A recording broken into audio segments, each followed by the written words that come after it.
सबसे पहले सभी को जय हिंद। इस वीडियो में आपको बताएंगे कक्षा 7 अभ्यास 4D और ये आप क्वेश्चन 1 है जो इसको आप नोट कर लीजिए, ठीक है। और इसके पहले हम लोग इस जो हमारा अभ्यास 4D दिया हुआ है इसमें 3 क्वेश्चन दिया है और इन तीनों क्वेश्चन को आप आसानी से कर सकते हैं। शायद इस वीडियो को देखने की ज़रूरत पड़े, हमने एक वीडियो बना दिया है। दिए गए रेखाखंड पर दिए हुए किसी बिंदु पर दिए हुए बिंदु से लंब खींचना, ठीक है। एक बिंदु दे देंगे रेखाखंड पर और एक दे देगा रेखाखंड के बाहर। तो इन दोनों कंडीशनों को हमने बताया है, तो उस वीडियो को जरूर देखिए। उसका जो वीडियो है डिस्क्रिप्शन बॉक्स में हम दे देंगे, वहाँ से आप जाके देख सकते हैं। और नहीं देखेंगे तब भी आपको समझ आएगा, बट देख लेंगे तो और अच्छे से समझ में आएगा, ठीक है। तो पहला क्वेश्चन आप नोट कर लीजिए। तो उम्मीद है आप नोट कर लिए होंगे। तो चलिए अब हम आंसर इसका करते हैं, ठीक है। तो सबसे पहले क्या हमारा क्वेश्चन में दिया गया था, एक रेखाखंड ए बी दिया था और उस पर बिंदु यम दिया था, अंकित बोला था। यम अंकित कीजिए, ठीक है। अंकित कीजिए, प्रदर्शित कीजिए, बातें कहिए। रचना क्या करनी है, रेखाखंड ए बी पर बिंदु यम से लंब की, ठीक है। तो सबसे पहले हम लोग क्या करेंगे, एक रेखाखंड खींचते हैं ए बी, एक रेखाखंड ए बी खींचते हैं। चलिए, कोई माप नहीं दिया है, अगर दिया 5 सेंटीमीटर तो आप उस नाप के अकॉर्डिंग करते हैं, लेकिन नाप नहीं दिया है तो आप कोई भी रेखाखंड की दूरी ले सकते हैं, ठीक है। तो सर्वप्रथम हमने एक रेखाखंड ए बी खींचा, ठीक। जैसे जैसे बोले वैसे वैसे इसकी रचना विधि को करना है, ठीक है। तो और उसके बाद क्या किया है, उसके बाद एक बिंदु यम दे दिया है, यम दे दिया है। चलिए, बिंदु यम हो गया, ठीक है। अब बिंदु यम को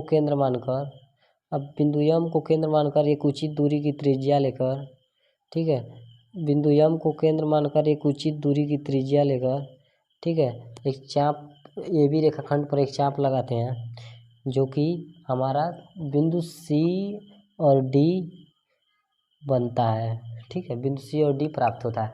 अब सी डी, ए और ए, इस दूरी के आधे से अधिक, आधा हमारा यहीं कहीं आएगा, यहीं एम के पास है, वही आएगा, ठीक है। आधे से अधिक दूरी यहाँ की यहाँ कहीं, आधे से अधिक दूरी की त्रिज्या लेकर, सी और डी के आधे से अधिक दूरी की त्रिज्या लेकर, देखिए आधे से अधिक है, आधे का अधिक दूरी त्रिज्या लेकर एक बार सी को केंद्र मानकर और एक बार डी को, तो सबसे पहले आप डी को केंद्र मानकर कर लीजिए और सी को, कोई दिक्कत नहीं है, केंद्र मानकर एक चाप हम लगाते हैं और, ठीक है, जो कि हमारा क्या प्राप्त होता है,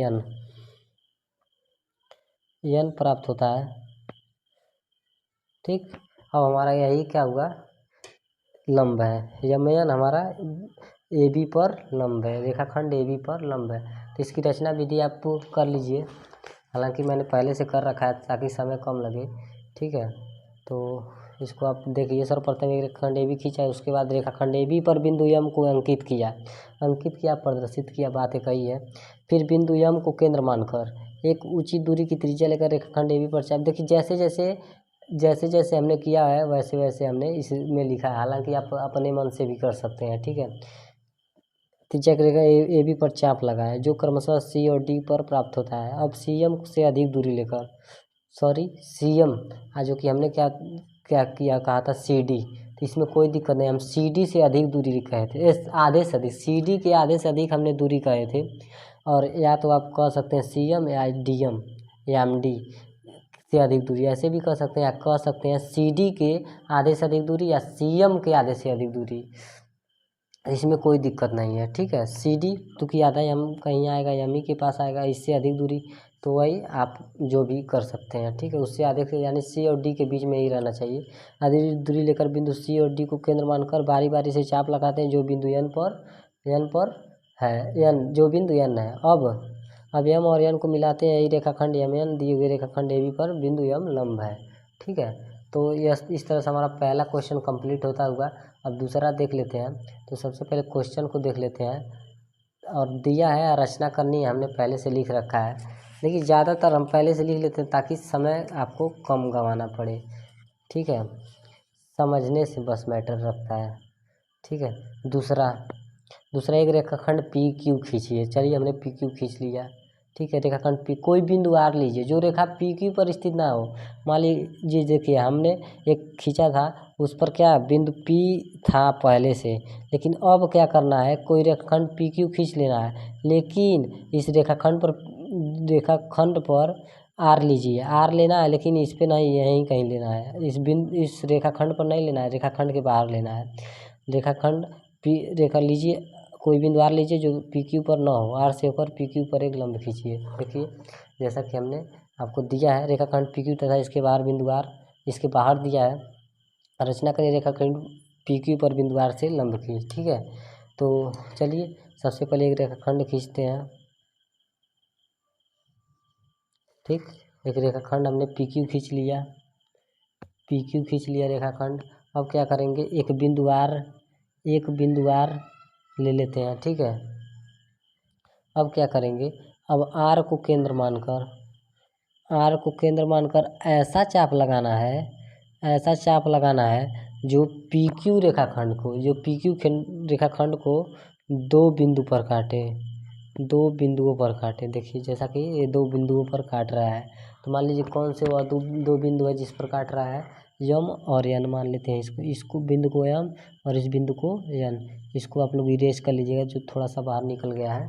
ठीक है, यम एन पर काटा। ठीक है, अब क्या करेंगे, यम एन से अधिक दूरी लेकर, अब यम एन के आधे से अधिक दूरी लेकर, यम और एन के आधे से अधिक दूरी, आधा यहीं कहीं आएगा, इससे अधिक दूरी लेकर इस आर वाले बिंदु के विपरीत दिशा में, इसके विपरीत दिशा में क्या है, इस बगल, यानी कि इस बगल नहीं, इस बगल यानी आर के नीचे। ठीक है, तो चाप लगाते हैं, आधे से अधिक दूरी लेकर चाप लगाते हैं। एक बार एन को केंद्र मानकर और एक बार यम को। बहुत सिंपल है यार भाई, बहुत सिंपल है, बस इसको समझना है बस केवल। ठीक है, अब हम लोग कर लिए। अब हम लोग क्या करेंगे, अब हम लोग इसको यस मान लेते हैं। अब इसको मिला लेते हैं, आर और यस को मिलाते हैं। अब इसको मिलाते हैं तो यह बिंदु हमारा डी प्राप्त होता है, क्योंकि यहाँ भी कट रहा है। ठीक है, तो हमारा यही आर और डी हमारा यही लंब हो जाएगा। ठीक है, तो हमारा इस तरह से कंप्लीट हुआ। रचना विधि हमने पहले से लिख रखा है, इसको आप लोग देख लीजिए। तो रचना विधि हमारा दूसरा देखते हैं। देखिए, सर्वप्रथम एक रेखाखंड पी क्यू खींचा तथा इसके बाहर बिंदु आर लिया। जब अब बिंदु आर को केंद्र मानकर ऐसा चाप लगाते हैं जो रेखाखंड पी क्यू को दो बिंदुओं पर काटते हैं। जो बिंदु एम और एन है, अब एम एन के आधे से अधिक दूरी लेकर बिंदु आर के विपरीत दिशा में एम और एन को केंद्र मानकर बारी बारी से चाप लगाया। ठीक है, जो कि बिंदु यस प्राप्त होता है। अब आर एस को मिलाते हैं तथा पी क्यू रेखाखंड पर आर डी लंब है। यही आर और डी हमारा लंब है। ठीक है, लंब मतलब 90 डिग्री। ठीक है, तो हमारा दूसरा क्वेश्चन भी हो गया। तीसरा वाला देख लेते हैं। तीसरा वाला हमारा क्या कह रहा है, तीसरा वाला आपको दिख रहा होगा। तीसरा क्वेश्चन, तीसरा हमारा कह रहा है 5 सेमी। देखिए इसमें 5 सेमी का था और बाकी सब में नहीं कहा था, केवल ए बी रेखाखंड कीजिए, पी क्यू रेखाखंड कीजिए। ठीक है, ऐसे बोला था, लेकिन लंबाई उसका नहीं बोला था। इसमें बोला 5 सेमी का एक रेखाखंड एम एन खींचिए। चलिए खींच लिया 5 सेंटीमीटर प्रकार की सहायता से माप कर। ठीक है, रेखाखंड एम एन पर एक बिंदु पी लेकर, एम एन पर बिंदु पी लेना है। मान लीजिए 5 सेंटीमीटर का रेखाखंड एम एन खींच लिया और उस पर बिंदु पी लिख लिया। ठीक है, बिंदु पी से रेखाखंड एम एन पर एक लंब खींचिए। तो लंब खींचने आपको आता है, पी को केंद्र मानकर एक उचित दूरी की त्रिज्या लेकर एक चाप लगाया, जो कि हमारा क्या प्राप्त होता है, आप कुछ भी मान सकते हैं। ए बी सी डी जो भी प्राप्त करना, आप सी डी प्राप्त होता है। अब सी डी के आधे से अधिक दूरी लेकर अब एक चाप लगाते हैं, डी को केंद्र मानकर, एक उसी को, अब उस पर एक, अब आप इसको मिला लीजिए और यही हमारा क्या हो जाएगा, लंब हो जाएगा। और रचना विधि में जैसे जैसे किए हैं वैसे वैसे आप कर लेंगे। बहुत सिंपल है यार, इसमें कोई इशूस नहीं है। तो सर्वप्रथम 5 सेमी माप का एक रेखाखंड क्या दिया है, एम एन दिया है तथा उस पर बिंदु क्या दिया है, पी दिया है। रचना क्या करनी है, रेखाखंड एम एन पर बिंदु पी से लंब की। ठीक है, तो सबसे पहले क्या करेंगे, 5 सेमी माप की एक रेखाखंड ले लेते हैं, 5 सेंटीमीटर। आप प्रकार की सहायता से माप लेंगे। चलिए 5 सेमी माप की एक रेखाखंड हमने क्या खींचा, एम एन खींचा, यम और एन खींचा। उसके बाद क्या कर रहा है, उस पर कोई बिंदु पी लीजिए। चलिए हमने पी को भी ले लिया।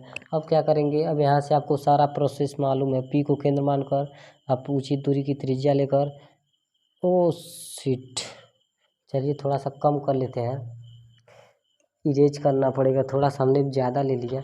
चलिए इससे भी हो जाएगा, बट थोड़ा सा ज़्यादा हो गया। यम के थोड़ा बाहर लगता है जा रहा है, नहीं बाहर नहीं जा रहा है। चलिए यही ले लेते हैं, कोई दिक्कत नहीं। थोड़ा सा कम लेते तो और बेटर रहता। ठीक है, अब इसको हम लोग मान लेते हैं ए और बी, ए और बी, इस बिंदु को बी, इसको ए। ठीक है, अब क्या करेंगे, ए बी से अधिक दूरी लेकर, ए बी के आधे से अधिक, या ऐसे भी बोल सकते हैं पी बी से अधिक दूरी लेकर बोल सकते हैं, ए पी के अधिक दूरी लेकर। तो चलिए हमने ए पी से अधिक दूरी लेकर बोल दीजिए, या ए बी से अधिक, ए बी के आधे से अधिक, आप जो बोलना है आप बोल सकते हैं। ठीक है, तो चलिए हमने ए पी के अधिक दूरी लेकर, ए पी से अधिक दूरी, या ए बी के आधे से अधिक दूरी, आपकी इच्छा, जैसे आप बोलना चाहें, आपकी इच्छा।